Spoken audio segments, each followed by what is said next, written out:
Nous voulons te dire sincèrement merci pour ce début de la soirée que tu nous as accordé pour apprendre dans ton effort. C'est depuis ce que nous avons commencé. Assiste-nous pour la part d'aujourd'hui. Aiguise notre intelligence et utilise-nous pour ta gloire. Au nom de Jésus. Amen. Bonsoir à tout le monde. Dieu sait à votre voix, c'est peuple de voici.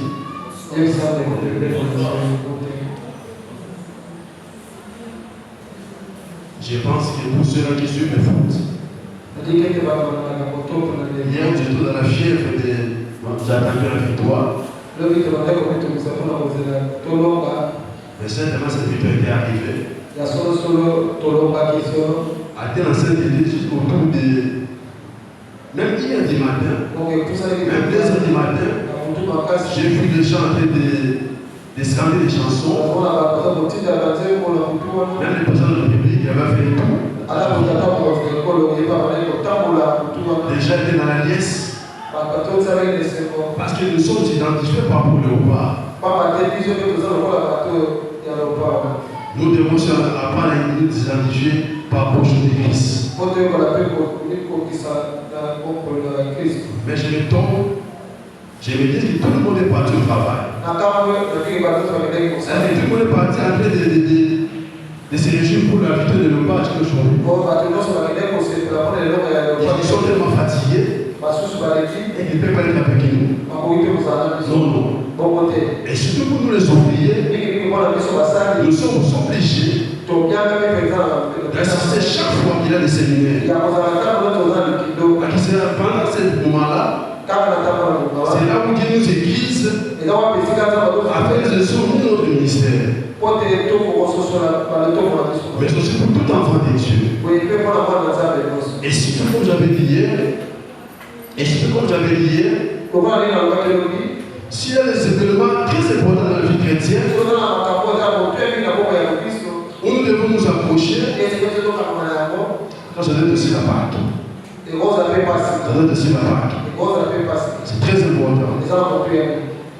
Et nous avons dit que notre séminaire a pour thème, qui peut nous rappeler, Jésus-Christ notre Pâque. Nous avions deux versets principaux. Le premier verset c'est 1 Corinthiens chapitre 5, verset 7 à 8. Et le second verset, c'est tout le chapitre 12e d'Exode. Nous avons dit hier, pour bien servir Jésus-Christ notre Pâque, dans notre séminaire, nous aurons des grands points majeurs. Les premiers points, les saluts, comment les saluts étaient perçus dans l'Ancien Testament. Et puis le second point, nous parlerons aussi des bénéfices du sang de Jésus. Et c'est à nous qui a été immolé. Depuis hier, nous avons rappelé comment Dieu avait conçu les saluts dans l'Ancien Testament. Cela s'inscrivait dès la fondation du monde. Dieu qui intervient principalement pour délivrer Israël de ses ennemis, de l'oppression, de petits dangers. Et puis nous avons dit, quand on parle du salut, on peut se dire le terme de délivrance. Nous avons dit aussi que le salut dans l'Ancien Testament avait une dimension communautaire. Parce que le salut considéré censé par la nation d'Israël, mais aussi certains foyers ou certaines familles. Dieu avait sauvé une famille dans la Bible, la famille de Noé, afin que celle-ci perpétuer la création. Nous avons aussi dit que les saluts est reçu par la foi. Nous avons rappelé qu'Abraham, il avait foi aux promesses de Dieu, qui lui avait dit de quitter son pays, aller dans un autre pays où Dieu va lui montrer. Et par lui, Dieu va construire une nation que nous appelons aujourd'hui Israël. Nous avons aussi dit que les saluts sont une grâce que Dieu nous a donnée. Parce qu'Israël n'avait pas mérité un peuple choisi par Dieu afin que par lui sorte et sauver l'humanité. J'avais même dit hier, Dieu aussi peut prendre un pays africain pour en faire sa nation pour perpétuer son œuvre. Mais Dieu avait choisi Israël. Dieu avait choisi Israël. Et puis nous avons dit, les saluts, ça concernait essentiellement Israël. Nous avons vu hier comment Dieu avait enclenché les processus pour élever ses peuples. Nous avons dit que pour notre formation, les peuples dont Dieu voulait sauver étaient restés prisonniers ou esclaves pendant 430 ans en Israël. Mais il fallait que Dieu puisse intervenir afin d'élever son peuple. Nous avons vu qu'il avait des grands moments. Parce que Dieu avait choisi Moïse. Aussi, Moïse s'est fait accompagner par son grand frère Aaron. On a même dit que Dieu avait dit Moïse, toi je te fais Dieu. Et puis Aaron, ton frère, sera ton propre parole pour les prophètes. À plusieurs reprises, Moïse et Aaron se sont présentés devant Pharaon pour lui dire ainsi par l'Éternel, libère le peuple de Dieu afin que ces guerriers aillent les servir pour faire dans le nom de l'Éternel dans le désert. Mais Pharaon a fait difficile. À plusieurs reprises, Pharaon a fait difficile. Mais quand vous lisez bien, nous avons dit que pour comprendre cette partie, Exode chapitre 4, Exode chapitre 6, mais vous verrez que Dieu avait endurci le Pharaon. C'était pour faire éclater sa gloire. Pour faire éclater sa gloire. Mais qu'est-ce que Dieu avait fait? Il voulait changer de stratégie pour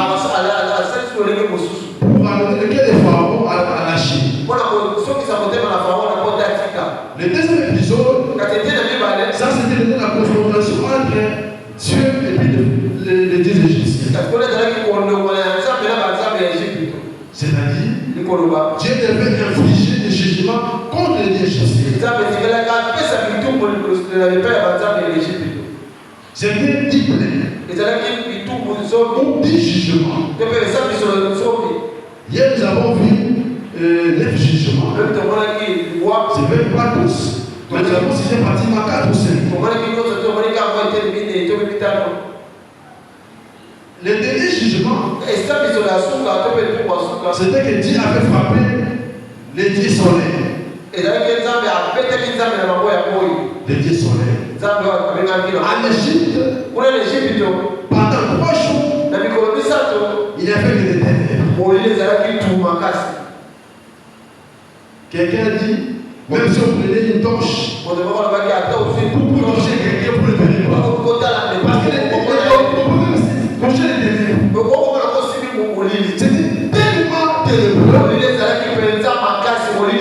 pendant 3 jours.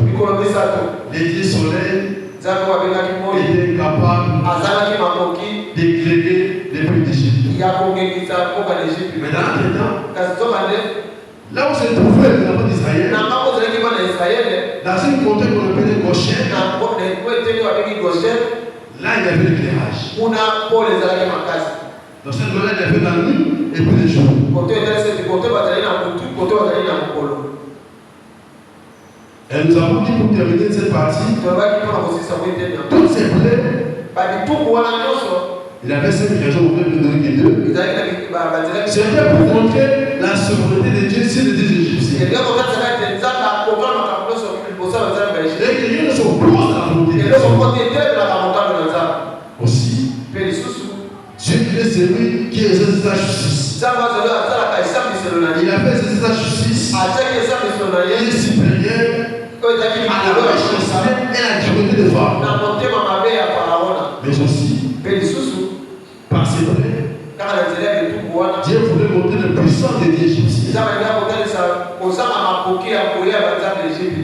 Parce qu'en passant, nous avons aussi dit que Pharaon c'était Dieu. Il était dans la possibilité de changer cette situation. Nous avons dit qu'aujourd'hui, nous parlons aussi de la 10e plaie. La 10e plaie. Là, même j'avais dit que Dieu en l'école, on disait maman. La 10e plaie. Mais avant la venue de cette 10e plaie, Dieu avait encore endurci le cœur de Pharaon. Moïse était devant Pharaon. Pharaon dit ceci à Moïse. Là, vous prenez Exode chapitre 10, là on va aller. On peut lire ça.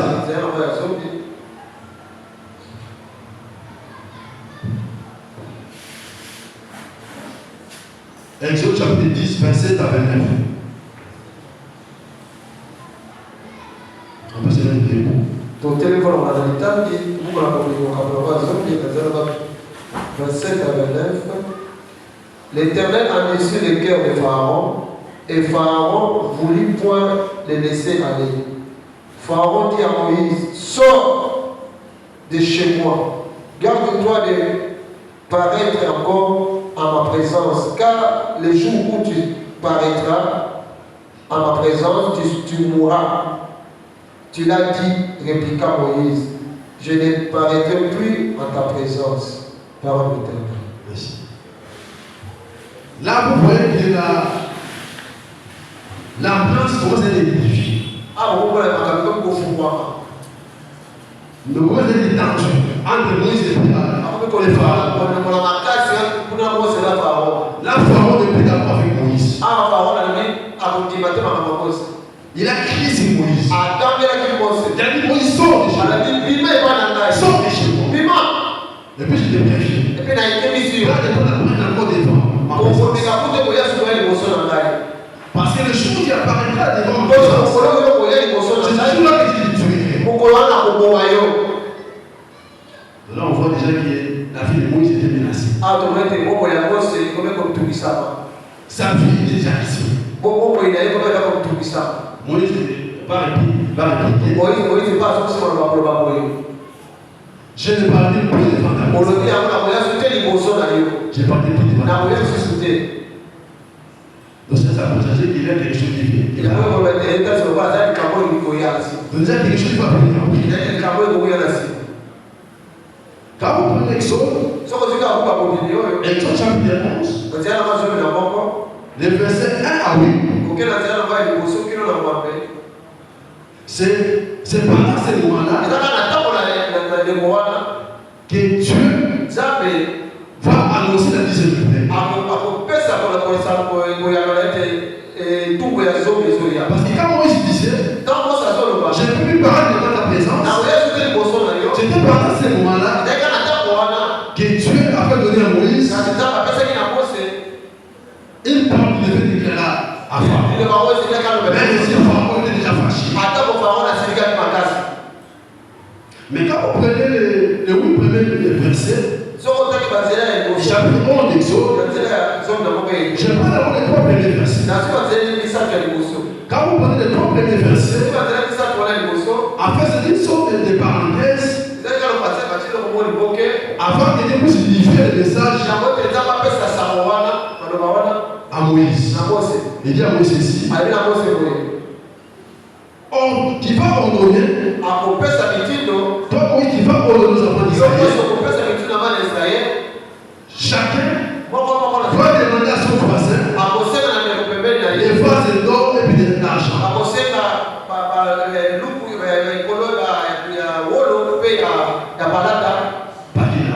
Ça présage qu'il doit partir. Il faut que chacun puisse demander à son voisin des vases d'or et des vases d'argent. Parce que ce sont ces vases-là, en or ou en argent, qui les ont aussi servis afin de construire le tabernacle. C'est très important. C'était une mise au point qui Dieu avait fait à Moïse. Dès qu'il quittera la prison de Pharaon, il ira dire ça à Israël. Avant que la Pâque soit instituée. Et qu'est-ce qui s'est passé après? L'Éternel, il a fait trouver grâce au peuple, aux Égyptiens. Ils ont donné favorablement des biens en or et en argent aux Israélites. N'est-ce pas qu'il est écrit? Quand l'Éternel approuve le voie des noms, il dispose favorablement à son égard, même ses ennemis. Je répète, quand l'Éternel approuve le voie des noms, il dispose favorablement à son égard, même ses ennemis. Par les Égyptiens, par rapport aux attitudes, par rapport aux comportements, ils étaient de gros pour les Israélites. Ils étaient de gros pour les Israélites. Mais Dieu ici, il a fait trouver grâce au peuple des Égyptiens. Il les a accordé certaines faveurs, des vases d'or et des vases d'argent qui devaient les servir. Il faut quitter l'Égypte. Il faut quitter l'Égypte. Donc voilà, cette mise au point, c'est très important. Maintenant, on va lire le chapitre 11, verset 4 à 8. Pour voir l'énoncé de la 10e plaie. L'énoncé de la 10e plaie. Que Moïse devait dire ça à Pharaon. Même si Pharaon était déjà fâché. On va lire ça. Exode 11, 4 à 8. Moïse dit, ainsi par l'Éternel, vers les mêlées de la nuit, je passerai au travers de l'Égypte.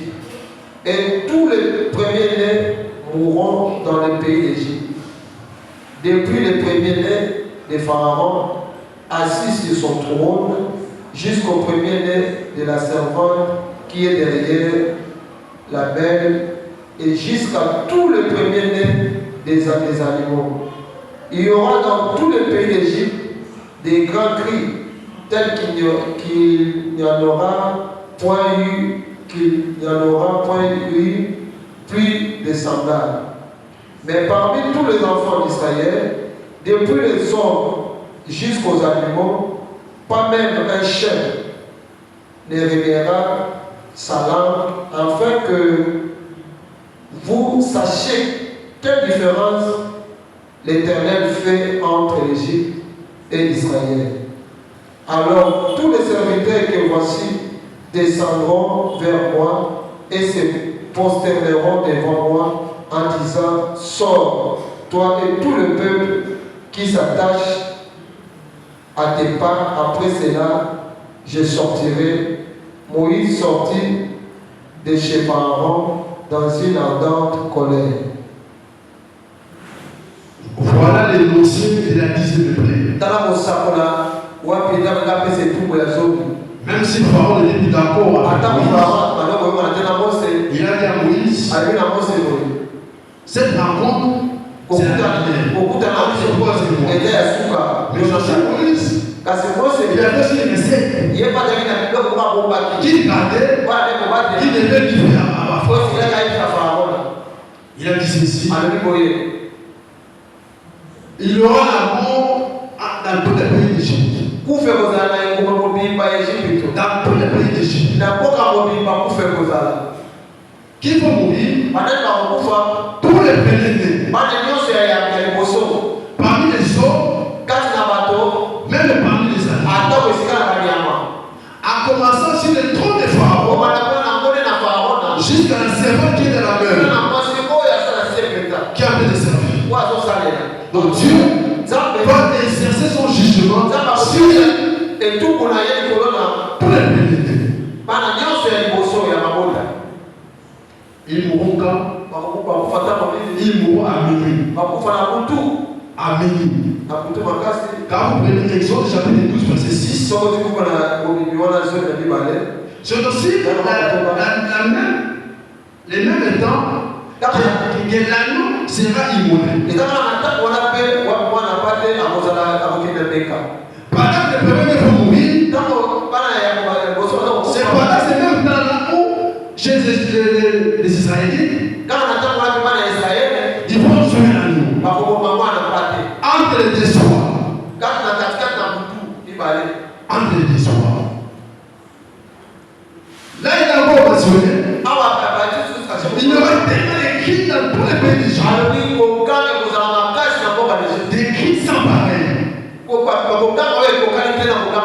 Des cris sans pareil. Des cris sans pareil. Par qui cette écoulée ne va pas laisser indifférent par rapport à ces officiers. Là, moi je dis, pendant cette nuit-là, les officiers de Pharaon viennent s'acheter devant moi, viennent se projeter devant moi pour me dire, prends ton peuple sort. Partez avancer immédiatement. Ne craignez pas. Moi, ça peut dire décliner cette dernière plaie. Il est sorti avec une date de collègue à la présence de Pharaon. Il est sorti. Mais je me suis dit, mais pourquoi Dieu, dans cette plaie, il annonce la mort des premiers-nés? Pourquoi pas les cadets? Est-ce que parmi les premiers-nés des familles ici qui sont là, ils peuvent se mettre debout? Tous les premiers-nés peuvent se mettre debout. Les premiers-nés des familles.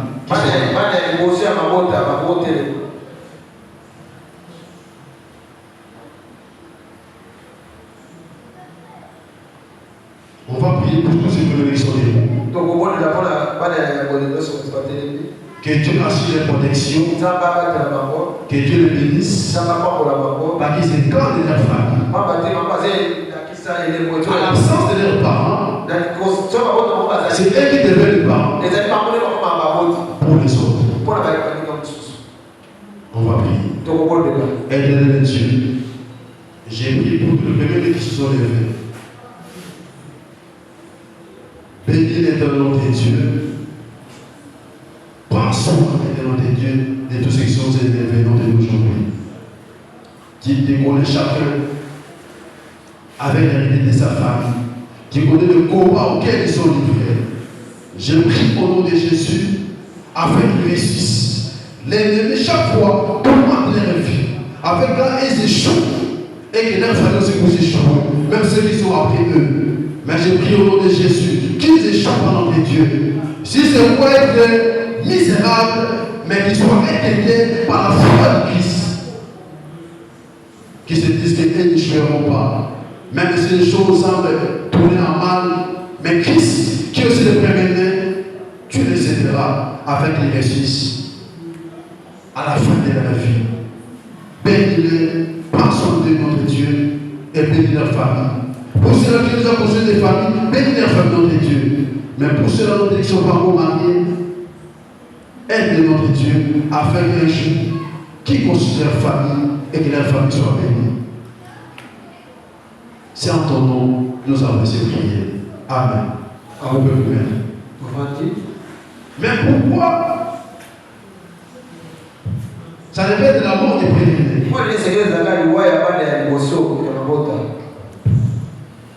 Parce que quand vous lisez Exode, Exode chapitre 4, verset 21 à 23.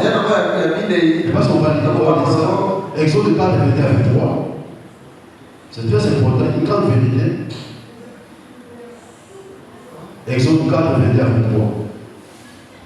Tu diras à Pharaon, ainsi par l'Éternel, Israël est mon fils, mon premier-né. Je te dis, laisse aller mon fils pour qu'il me serve. Si tu refuses de le laisser aller, voici, je ferai périr ton fils, ton premier-né. Pendant le voyage, en un lieu où Moïse passa la nuit, l'Éternel l'attacha et voulut le faire mourir. Pourquoi l'amour des premiers-nés égyptiens? Par rapport à cette vérité, c'est par rapport à ce passage, Dieu considérait Israël comme son premier-né parmi toutes les nations de la terre.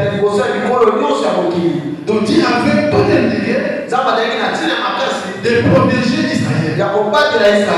Donc le premier-né des Juifs, le premier-né des Juifs ne peut pas mourir. Il devait être protégé. Parce que Israël est le premier-né de toutes les nations de Dieu. Dieu dit à Pharaon, délivrer mon père. Si tu n'es pas mon père, moi Dieu, je frapperai le premier fils de Pharaon.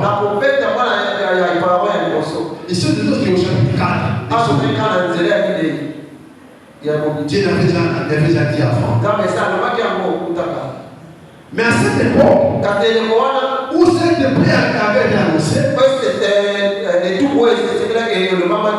dans la culture de ce milieu, les premiers-nés, c'est eux qui recevaient l'héritage de leur père. C'est eux qui recevaient l'héritage de leur père. Deuxième information, chez les Égyptiens, les premiers-nés, c'était eux qui constituaient l'élite des dirigeants. L'élite des dirigeants. Donc tous les pharaons, donc j'ai dit tous les pharaons, en principe, ils étaient les premiers-nés. Donc tous les pharaons étaient les premiers-nés. Donc vous voyez pourquoi tu avais, je vais te dire le premier-né. Aussi, les premiers-nés, ce sont eux qui étaient des généraux, des officiers militaires. C'est eux qui dirigeaient là. Aussi, les premiers-nés, c'était eux qui étaient des chefs de l'administration. Donc vous voyez l'importance qu'a fait les premiers-nés. Donc quand il dit, j'ai tué tous les premiers-nés, j'étais touché au cœur même de la fille. J'étais touché même si la fille des peuples des Égyptes. J'étais même brisé tout espoir. C'est comme si l'Égypte s'effondrait. L'Égypte s'effondrait.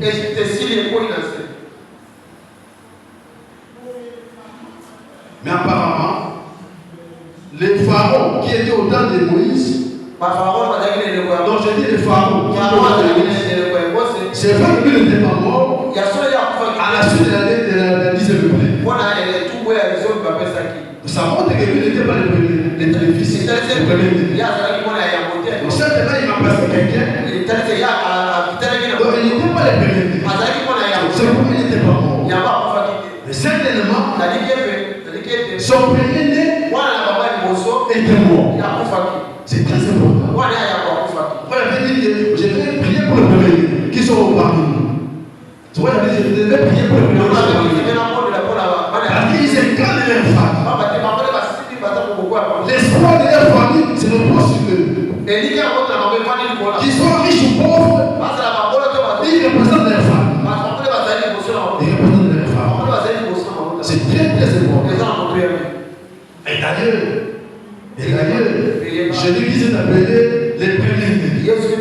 Il est le premier-né. J'aime le cantique avec chanté dans des mouvements. Ah,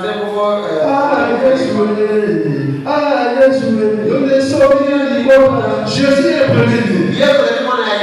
Il est le premier-né. Il est aussi le premier qui a été ressuscité. Il est aussi le premier qui a été créé pour sauver l'humanité. Parce qu'il est le premier à avoir échoué. Le cerveau Adam, celui qui nous a sauvés. Jésus est le premier-né. Le premier-né. C'est aussi le premier-né de Marie. Le premier-né de Marie. En fait, quand Moïse dit que Dieu va frapper tous les premiers-nés des Égyptiens, c'était pour montrer les capacités d'une déesse égyptienne. Elle s'appelait Serket. C'était la déesse qui avait la protection des Égyptiens. Même cette déesse protégeait même les pouvoirs pharaoniques. Mais cette déesse était dans les possibilités de protéger tout ce problème qui mourait. Elle ne pouvait pas protéger tout ce problème qui mourait. Là, il n'y a pas capacité. Comme j'avais dit hier, tous ces jugements montraient que Dieu est au-dessus de tous les faux dieux égyptiens. Et tous les faux dieux égyptiens. La deuxième est annoncée. Mais il fallait aussi que Dieu puisse donner des instructions précises en ce qui concerne les Juifs. Qu'est-ce qu'il devait faire? Voilà notre sujet d'aujourd'hui. Le 2, la dizaine de près et l'institution de la Pâque.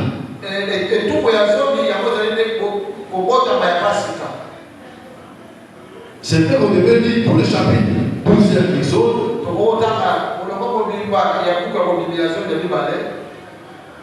Mais on va prendre les 4 premiers versets.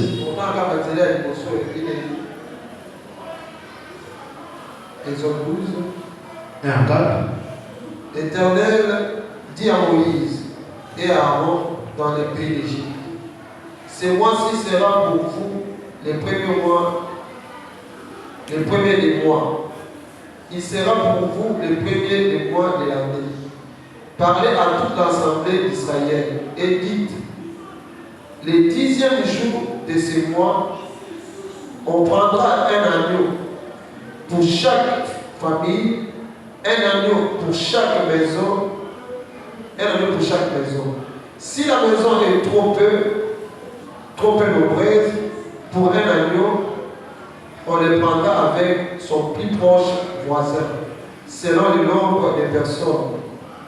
Vous compterez pour cet agneau d'après ce que chacun peut manger. Verset continue. Ce sera un agneau sans défaut, mâle, âgé d'1 an. Pour y prendre un agneau ou un chevreau, vous le garderez jusqu'au 14e jour de ce mois, et toute l'assemblée d'Israël l'immolera entre des soirs. On prendra de son sang et on la mettra sur les 2 poteaux et sur les linteaux de la porte des maisons, où on les mangera. Cette même nuit, on mangera la chair rôtie au feu, on la mangera avec des pains sans levain et des herbes amères. Vous ne le mangerez point à demi cuit et bouilli dans l'eau, mais il sera rôti au feu, avec la tête, les jambes et l'intérieur. Vous n'en laisserez jusqu'au matin, et il en restera quelque chose le matin pour le brûler au feu. Quand vous le mangerez, vous aurez vos reins sains, vos souliers aux pieds et votre bâton à la main.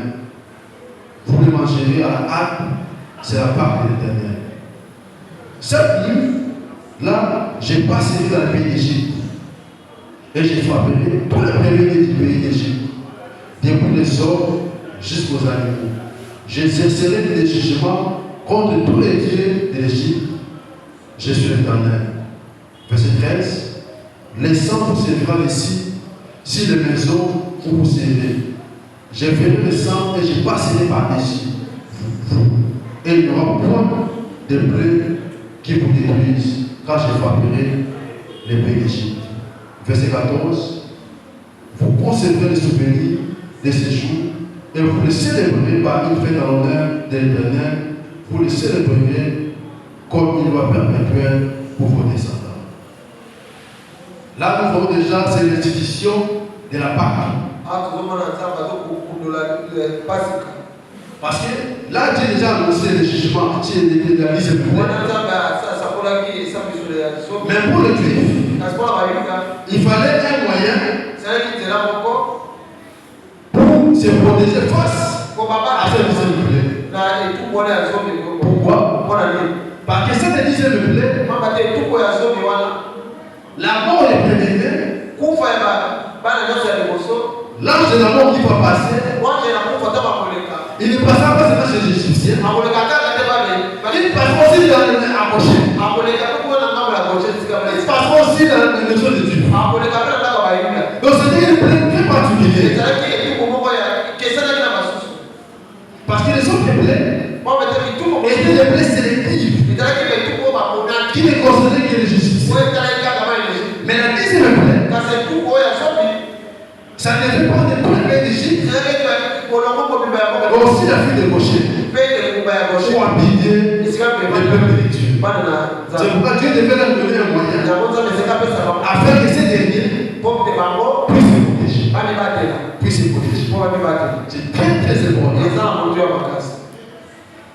Parce que Dieu par son nom, même s'il châtie, mais il offre aussi la grâce. Il donne aussi les moyens à l'homme afin de pouvoir échapper au jugement. Afin de pouvoir échapper au jugement. Les moyens que Dieu avait donnés pour échapper au jugement, face à l'ange destructeur, c'était le sang de l'agneau. Le sang de l'agneau. Quand l'ange de la mort verra le sang de l'agneau appliqué sur le poteau ou le linteau de bosse, l'ange de la mort passera. Il n'entrera pas. Quelles sont les caractéristiques ou le symbolisme de cet acte ou de cette cérémonie? Si la Pâque est juive, parce que nous avons lu hier, quand Paul parlait sur la Pâque chrétienne, il a dit que Jésus-Christ, notre Pâque, a été immolé. Mais il fait une certaine corrélation entre la Pâque chrétienne et puis la Pâque juive. On ne peut pas comprendre la Pâque chrétienne si on ne peut pas dire la Pâque juive. Et d'ailleurs, Jésus-Christ, lors de son dernier repas, il était en train de fêter la dernière Pâque juive. Mais en même temps, il était en train de spirituer la nouvelle alliance, la Pâque chrétienne. Quels sont les quelques éléments caractériels de la Pâque juive? Mais quelles sont les instructions que Dieu a fait donner à Moïse qui devait communiquer au peuple?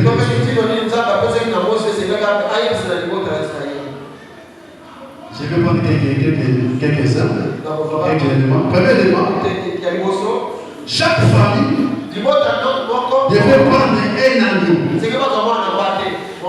Pas un agneau femelle, mais un agneau mâle. Un agneau sans défaut. Et puis un agneau d'un an. En fait, cet agneau va avoir des malformations congénitales. malformation congénitale. Un anneau qui devait être parfait. Tout ça, ça préfigurait la pureté. La pureté de Christ. Il était un anneau sans défaut. Après la scène, quand il était devant Pilate, Pilate lui a posé des questions. Il a eu ses accusateurs. Encore j'ai trouvé à ce livre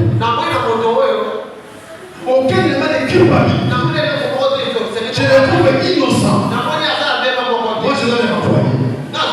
Cet année devait être sans défaut. On a dit que c'était un anneau qui ne devait pas avoir 1 an. C'est-à-dire un jeune anneau. Même Jésus, il est mort à un âge jeune. Moi je suis vieux de Jésus. Moi aujourd'hui j'ai 55 ans. Jésus est mort à l'âge de 33 ans.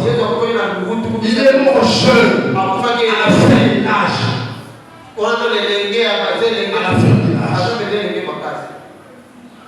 Deuxième information, cet agneau que vous devez prendre, les gens que vous devez prendre, devait être immolé à un temps bien indiqué. On ne peut pas tuer cet agneau, pas n'importe quel. Ce sont des instructions très importantes.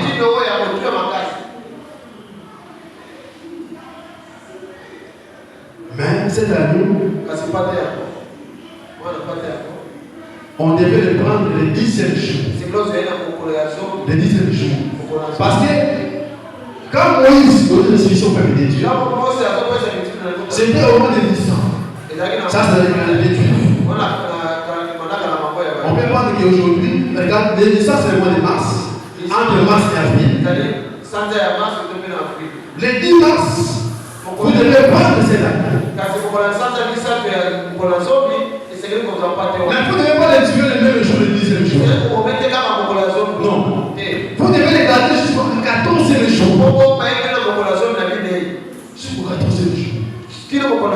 Mais pourquoi garder cette année pendant 4 jours? C'était pour vérifier si l'anneau n'a pas de difformité. Et que cet anneau n'est pas malade. Il fallait les garder. Il fallait les prouver. Il fallait les prouver. Même Christ, il a commencé son ministère à l'âge de 30 ans. Mais il n'est pas mort aussitôt. Il est mort après 3 ans. Il a été éprouvé pendant son ministère public. Les gens l'observaient. Les gens voulaient le faire tomber. Mais il est resté tel qu'il est dit. Il n'a pas connu le péché, il n'a pas péché. Jésus a été gardé pendant 3 ans avant d'être livré à la croix de Golgotha. Cet agneau devait être gardé pendant 4 jours. Pour montrer qu'il était un agneau sans défaut. Afin qu'il soit immolé entre les soirs. Les temps qui étaient indiqués pour immoler cet agneau devait être entre les soirs. Quand on a annoncé la deuxième plaie, les premiers Égyptiens, il les fait mourir au milieu de la nuit, à minuit. C'est tout ce pendant ce temps-là que l'agneau devait être immolé, que cette opération devait être faite. Dans la vie chrétienne, il est à certains moments, nous devons être précis dans ce que nous faisons. Nous devons être précis dans ce que nous faisons. C'est très important. J'ai dit que dans ce que beaucoup de gens ne sont pas venus.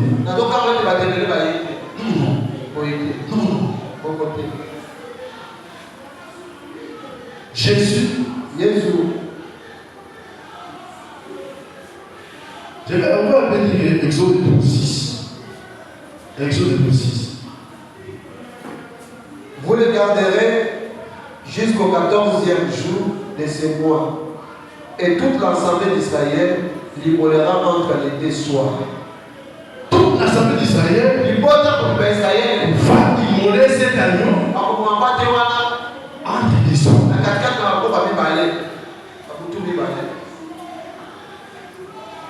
En fait, c'est une expression pour montrer que quand le soleil va baisser, à la tombée de la nuit, c'est pendant ce moment que cet agneau devait immoler.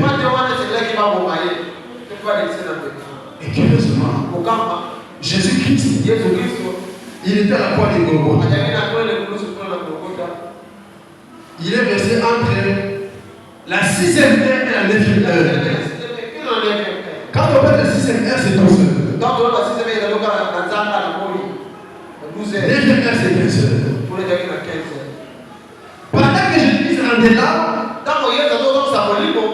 à la 9e heure, parce que pour votre information, Christ, on le sacrifiait. C'était pendant le sacrifice. Il était de rendre là, pendant que dans le temple, le souverain sacrificateur devait sacrifier l'agneau pascal. L'agneau pascal. Là, c'est une similitude. Pendant que l'agneau pascal devait immoler dans le temple, là aussi Christ a Golgotha. Il devait rentrer là. Vous immolerez cet agneau entre les deux. C'est pas c'est même que l'ange destructeur Lucifer.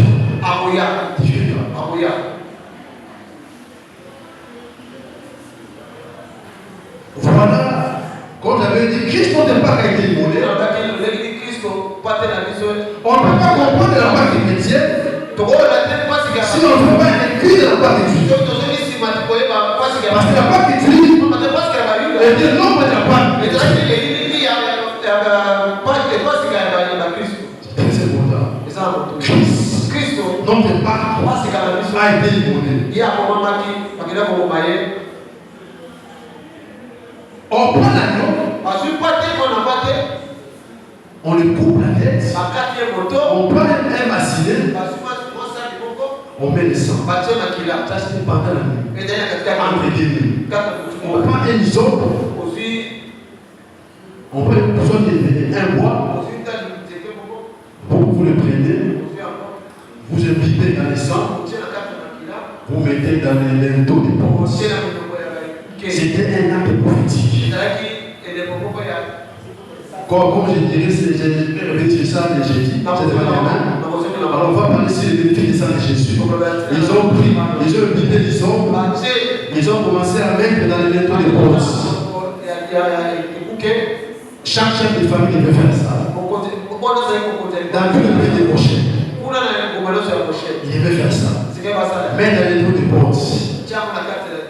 La Bible dit, c'est devait un signe. Donc ça devait être un signe, c'est ça. C'est un signe.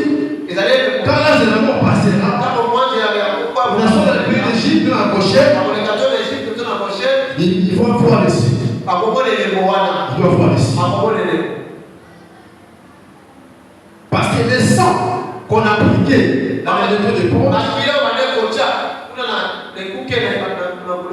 ça symbolisait les saluts de l'année de l'aîné ou du premier-né. Pour le premier-né. Donc le premier-né ne peut pas mourir parce que le sang a été appliqué sur le c'était une sorte de rachat. On a racheté la fille du premier-né.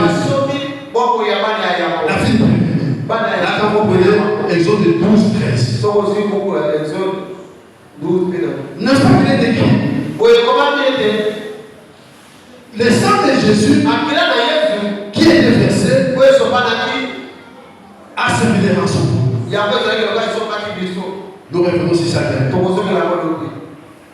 Nous revenons sur ça. En fait, appliquer le sang dans les linteaux de bronze, pas dans les fenêtres, sur les linteaux de bronze. Parce qu'il y a un message fort sur les portes. Parce qu'à la porte, c'est là où entre l'ennemi. C'est à la porte aussi on peut faire que l'ennemi. C'est à la porte aussi on peut prendre les dessus sur l'ennemi. C'est pourquoi dans les villes anciennes, il fallait que les villes soient entourées de murailles. Et aussi avoir des portes. C'est devant les portes que ces options de jugement. Il y avait une symbolique de porte. Une symbolique de porte. Les sangs devaient servir des signes. Pour que quand l'ange de destructeur passera, pour vos maisons, qu'il passe dessus. Qu'il passe dessus. C'est là où même vient le mot Pâques. En hébreu, Pâques on dit pécha. En hébreu, Pâques signifie pécha. C'est-à-dire passer par-dessus. Passer par-dessus. Ça signifie aussi épargner. Ça signifie aussi protéger. Ça signifie aussi délivrer. Ça signifie aussi passer par-dessus. Ça signifie aussi le salut.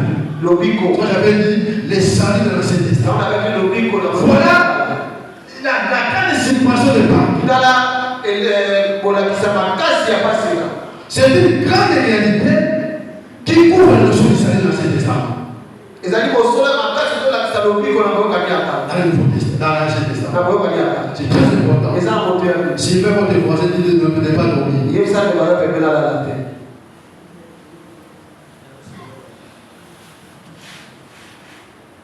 Admettons maintenant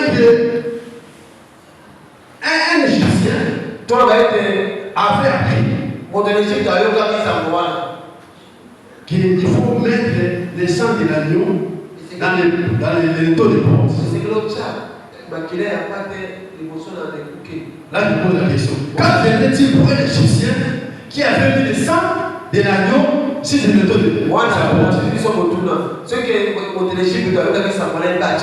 Est-ce que si l'un des décidés est passé, le premier des décidés serait bon? Est-ce que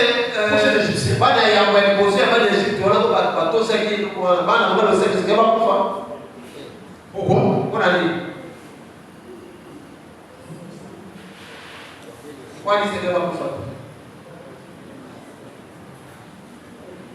Et d'ailleurs, alors quand le peuple est sorti, il y a certains Juifs qui sont partis avec le peuple. On a peut-être ramassé. Dieu va dire à Moïse, pour tous les étrangers qui sont parmi vous, même les esclaves, qui veulent célébrer la Pâque avec vous. Ça, c'était la première Pâque. Mais une autre Pâque, après les ici, il devait se faire circonscrire. Afin qu'il puisse, c'est comme une alliance que nous devons faire. S'il faut l'alliance avec Dieu, là il peut célébrer la Pâque. J'explique. Tout Égyptien qui avait pris l'agneau, sans défaut, devait appliquer le sang sur le porte. Quand la décision passait bien, en tout cas cette maison devait être protégée. Prenons notre cas de figure. Pour tout juif qui avait dit, moi je ne ferai pas ça. Quand elle est venue, quand elle est venue, en fait, cet acte ici, tuer un agneau, prendre son sang, et puis mettre sur les lobes de porte, ça montait la foi. On devait avoir la foi. Je me suis dit, mais pourquoi c'est trop facile? Appliquer sur les lobes de porte. Et pourquoi ils ont fait? C'est trop facile. C'est trop facile. Non. Tu l'as demandé simplement. Même aujourd'hui, pour être sauvé, il faut simplement pour simplement. La foi est tellement simple. Nous ne devons pas la compliquer. On ne doit pas la compliquer. Une autre caractéristique. Bientôt on va finir. Aussi, ça va finir.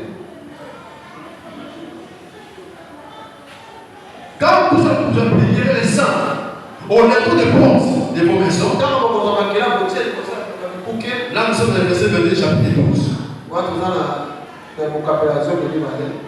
Tout le monde doit rester dans sa maison jusqu'au matin. Donc personne ne doit sortir.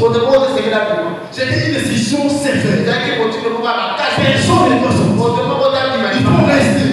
Chacun doit rester dans sa maison jusqu'au matin. Pourquoi? Parce que cela symbolise la protection divine. Parce qu'il pouvait dire que non, j'ai mis les salles dans les tours de porte. Non, je vais faire appel tout pour voir ma tante. Et pendant que tu sors, c'est le temps où l'âme de Jésus va passer. Vous avez pris. Parce que tu n'avais pas respecté les consignes. C'est ce qui fait que beaucoup de chrétiens, actuellement, les autres sont frères. Ils ne prennent pas les consignes. Pour avoir un ministère puissant, nous devons être enseignés. Les gens sont des spirituels, mais ne sont pas enseignés. Ils ne sont pas enseignés. Ils font seulement les dimanches pour applaudir. Ils sont trop faibles. Nous devons respecter les consignes de Dieu. Chacun doit rester dans sa maison jusqu'au matin. Parce que vous devez rester sur la protection divine. Pendant ces temps-là, c'était le moment où Dieu avait mis la séparation d'un côté les Égyptiens et de l'autre côté les Gauchers. Parce que pour les autres peuples, les Juifs pouvaient faire des mouvements. Mais pour cette liste de peuple, l'instruction a été donnée. Vous devez rester dans votre maison jusqu'au matin. Quand vous prenez Josué chapitre 2, Josué chapitre 2, tous les chapitres de Josué, il y avait une situation, Jéricho a été prise. Mais avant qu'elle soit prise, cette ville-là, on n'a pas envoyé des espions pour aller se donner la vie de Jéricho. Les espions, ils ont été réglés par une prostituée, ce qu'ils appelaient Rahab. Ces espions ont dit, votre fils sera dévoué à l'éternité. Rahab a dit, nous avons appris que vous avez quitté l'Égypte. Vous avez traversé la mer Rouge à sec. Tout le peuple devant vous demander de l'éternité. Nous avons eu peur. Moi et mon peuple. Mais chez moi. Car cette vie sera pour l'éternité. Préserver la vie de mon père. Préserver la vie de ma mère. De mes frères et de mes soeurs. Et puis de tous ceux qui sont avec moi. Ces gens l'ont dit, des espions. Oui, c'est Dieu. On va préserver la vie des siens. Mais nous te donnons aussi. Tu prendras un fil ramassé. Tu attacheras à la fenêtre. Parce que la maison est rare. C'est pas juste la miracle. Rahab a appelé les espions de s'échapper. Les espions sont partis. Après, Josué a envoyé l'armée pour détruire. La miracle de Jéricho était tombée. Il fallait libéraliser tout ce qui s'est ouvert. Mais Josué s'est rappelé pour dire Rahab, vous les deux, vous avez fait un serment à Rahab que vous allez préserver sa famille. Quand les gens vont entrer, il faut d'abord évacuer la maison de Rahab. Mais ainsi, vous verrez les filles ramassées. C'était le serment du sang de Jésus. C'est ce que les Juifs ont fait en Égypte. Le sang servira pour que vous soyez protégés. Rahab, elle et toute sa famille ont été protégés par ceci. Pendant cette de nuit, la maison de chaque juif devenait un refuge. Un refuge qui était sanctifié. Un refuge qui était épargné par les jugements qui frappaient tous les prévenus. C'est l'Égyptien. Et pendant ce temps-là, une autre chose a été donnée. Vous devez porter vos sandales. Portez vos ceintures. Vous devez avoir les bateaux. Pendant que vous allez manger, les repas pascal, les sandales, les ceintures au vin, les bateaux, ça montre que ce sont des gens qui n'auront pas de temps à traîner. Ils doivent partir. Ils doivent partir. N'oublions pas que quand Moïse avait donné l'instruction, avait donné la discipline à Pharaon, après le moment de Pharaon, immédiatement, les officiers venaient pour dire que partez immédiatement. On doit besoin de partir. Sortez. Les peuples juifs devaient se préparer. Terminant avec les repas, cet ami Pascal qui a été immolé, il devait être brûlé tout entier. Il devait être brûlé tout entier. Les rôtis au feu. C'est une image de Christ qui devait subir toute la colère de Dieu. Dans des profondes informations, dans le livre de Lévitique, Dieu avait institué des offrandes. Il y avait 5 offrandes.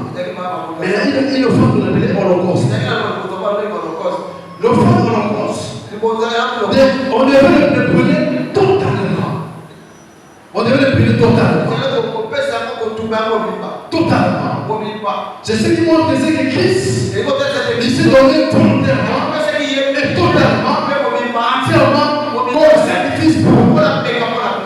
L'agneau pascal devait le brûler totalement. Aussi, cet agneau pascal devait être mangé avec le pain sale et vin. C'est ce que Paul nous avait rappelé dans 1 Corinthiens chapitre 7. Ne mangez pas la pâte avec des vieux levains. Après le levain, dans les lavages spirituels, ça symbolise le péché. On ne peut pas célébrer la Pâque en vivant dans le péché. Comme j'avais dit à l'introduction, nous devons vivre différemment la Pâque. C'est ce que Paul voulait montrer au Corinthiens. Christ n'est pas été immolé. Nous devons vivre la Pâque avec de nouvelles attitudes, avec la pureté du cœur. Aussi, c'était un Pascal devait être accompagné avec les herbes amères. Avec les herbes amères. Avec les herbes amères, c'est pour dire aux Juifs, chaque fois qu'ils vont manger, ils doivent se souvenir de la dureté et de l'atrocité de l'esclavage. De la dureté et puis de l'atrocité de l'esclavage.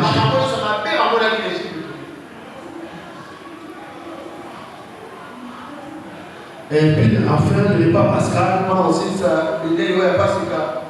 devait être un repas familial. Un repas familial pour communauté. Pourquoi? Parce que c'était pour dire aux générations futures, vous aussi, vous devez faire autant. C'est une façon de vous souvenir que nous étions esclaves, mais Dieu, par une main puissante, nous a délivrés. Comme Christ, comme il est écrit dans Matthieu, maintenant les Corinthiens, chaque jour pendant la Sainte Seine, nous nous rappelons de souvent rendre. C'est très important. À mon question. La Pâque pour les Juifs, c'était une fête de délivrance. Une fête de grâce. Aussi une fête de consécration. Parce que Dieu avait dit à Moïse, il dit à Pharaon, laisse ton peuple pour aller dans le désert afin que là, qu'il puisse célébrer une fête à mon honneur. La Pâque juive, ça montre la naissance ou la renaissance de la nation d'Israël. Il venait pour aller adorer et servir Dieu. La Pâque juive, c'est même le fondement de la nation juive. Où Dieu a transformé un peuple d'esclaves à une nation dédiée à l'Éternel. Dédiée à l'Éternel. Que Dieu bénisse sa parole. Merci.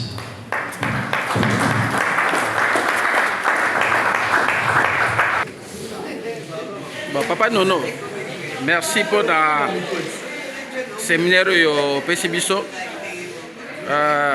Vraiment, les alliés de ce journée par rapport à un séminaire, aussi ça vendredi, il y a 2 jours. Message no pesi na bato batika la bandako o bayete. Pe na yoka ki otanga ki mingi ba ouvrier. Message no zala ngo pona kopesa bato bayete po batika la bandako. Pona 2 jours etikali. C'est là des fêtes quand on se dit avec beaucoup de considération sur la fête de la Pâque parce que c'est une fête qui nous rappelle que nous étions esclaves un jour et nous avons affranchis. On ne peut pas servir de Dieu si on n'est pas outillé assez. J'estime que les gens vont être distraits, on ne peut pas se réveiller, pas se rattraper. On a lobby et puis on a vendu. Ils seront bénis et puis Dieu va les visiter. Voilà le message. Merci beaucoup.